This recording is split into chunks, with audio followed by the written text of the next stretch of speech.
আসুন আজ আমরা ইতিহাসের পাতা থেকে এমন এক অবিশ্বাস্য কাহিনীর সাক্ষী হই, যা শুধু একটা গল্প নয়। এটা হলো ধৈর্য আর অহংকারের লড়াই, বিশ্বাস আর অবিশ্বাসের লড়াই, আর অত্যাচারীর পতন আর মাজলুমের দলিল। এটা হলো হজরত মুসা আলাইহিস সালাম এবং পৃথিবীর অহংকারী শাসক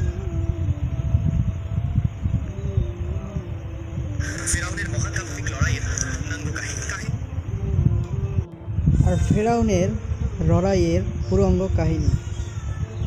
শুরু হলো সেই শাসকের গল্প, যখন মিশরের প্রাসাদে বসেছিল এক অহংকারী শাসক ফেরাউন। তার ক্ষমতা এবং ধন সম্পদ তাকে এতটাই অহংকারী করে দিয়েছিল যে সে নিজেকেই খোদা বলে দাবি করত। আর তার ভয়ঙ্করের প্রধান জাতি হলো বনি ইসরায়েল জাতি, আর তাদের সে দাস বানিয়ে রেখেছিল।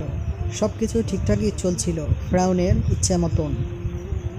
সে এক রাতে এক ভয়ঙ্কর স্বপ্ন দেখল বনি ইসরায়েল জাতির থেকে এক ভয়ঙ্কর আগুন এসে তার প্রাসাদ রাজ্য পুড়িয়ে দিচ্ছে। আতঙ্কিত ফেরাউন তার রাজ্যের জ্ঞানী ও গণকদের সবাইকে ডেকে পাঠালো।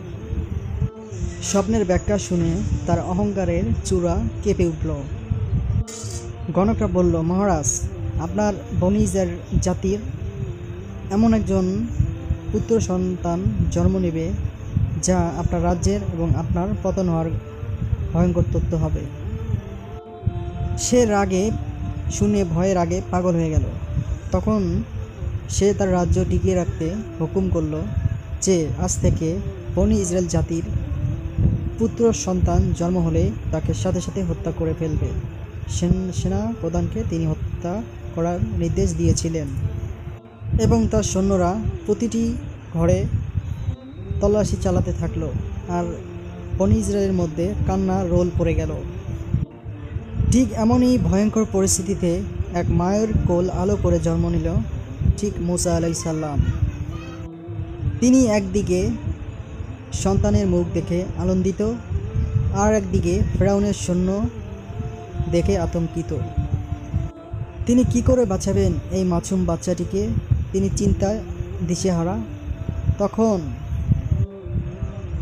আল্লাহ তাআলা তাকে ঐশী ইশারার মধ্যে জানিয়ে দিলেন যে তোমার সন্তানকে একটি কাঠের বাক্স বানিয়ে সেই বাক্সর ভিতর ভরে নীল নদে ভাসিয়ে দাও।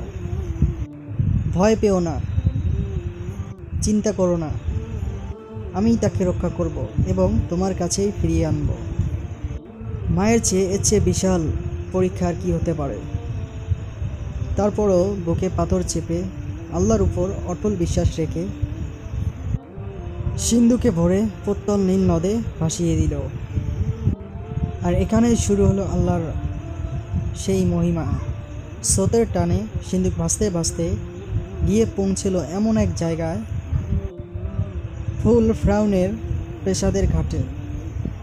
যেই শিশুকে মারতে ফেরাউন হাজার হাজার সৈন্য সারা জায়গায় তল্লাশি করেছিল, আল্লাহর কি ইশারায় সেই শিশু ফেরাউনের রাজ্যের এক ঘাটে ভেসে চলে গেল। তখন ফেরাউনের স্ত্রী মহিষী আসিয়া সিন্দুকটি দেখতে পেল। সিন্দুকটি খুলে চাঁদের মতন একটি ছেলেকে দেখে তার হৃদয়টা ভরে গেল। ফেরাউনের কাছে অনুরোধ করল ছেলেটিকে রেখে দিতে।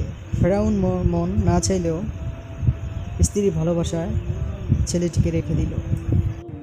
এভাবেই মুসা আলাইহিস সালাম নিজের শত্রুর কাছ থেকেই নিজের ঘরে তার পালক পুত্র হিসেবে বেড়ে উঠতে থাকেন।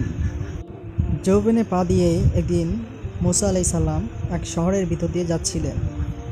তিনি দেখলেন ফেরাউনের এক শক্তিশালী লোক, তিনি দুর্বল বনি ইসরায়েলের এক লোককে রাস্তায় ইচ্ছা মতন মন অনুযায়ী পিটাচ্ছেন। এই অন্যায় দেখে তিনি নিজেকে স্থির করতে পারলেন না।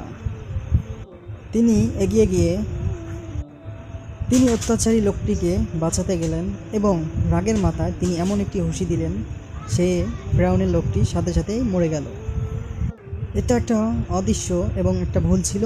তিনি অত্যন্ত দুঃখ প্রকাশ করলেন এবং আল্লাহর কাছে কান্নাকাটি করে ক্ষমা চাইলেন। আল্লাহ তাআলা পরম করম দয়ালু, কিন্তু এই কথা চেপে থাকলো না। এই কথা ফেরাউনের কানে খুবই তাড়াতাড়ি চলে গেল।